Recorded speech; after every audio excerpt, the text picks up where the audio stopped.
In general, medicine treats us as though we are all the same. But next time you go to the doctors, wouldn't it be great if you were treated as an individual? This is what pharmacogenetics and personalised medicine is all about. In the future, you might be able to get medicines tailored specifically to you, rather than just being treated as one of the crowd. At the moment, clinically, we have a one-drug-fits-all policy, where all patients are given the same treatment, irrespective of their genetic differences.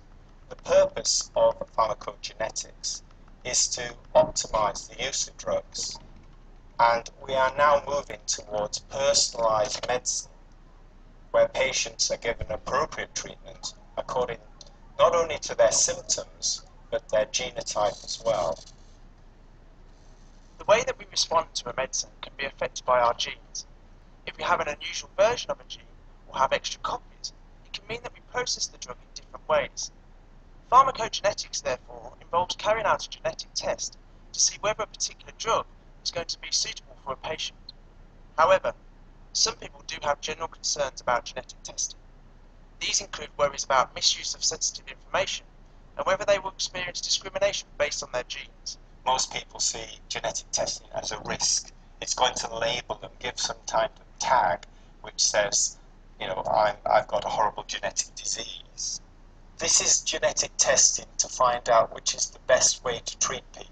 But I think in the mind of the public, you're genetic testing to somehow stigmatize somebody, but really you're genetic testing for a benefit here, positive.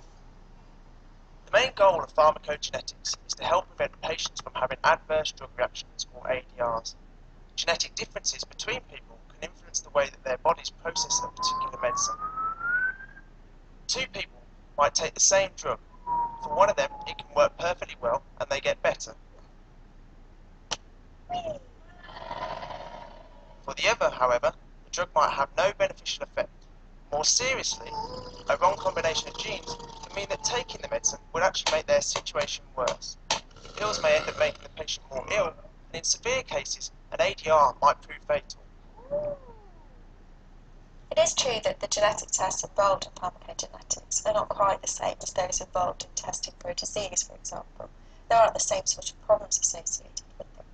And also that the information that comes out of the genetic tests will be useful in helping to avoid really serious ADRs that can threaten people's lives.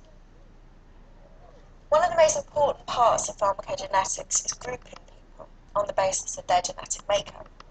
So in one group you might have people whose genes allow them to respond really well to a drug, and in another, people whose genes don't allow them to do that.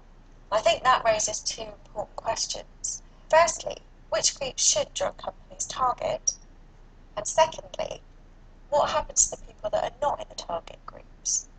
So, what if the group that responds best to the drug is the smallest group, or it corresponds to the wealthiest people, or just the people that are the easiest for the drug company to treat?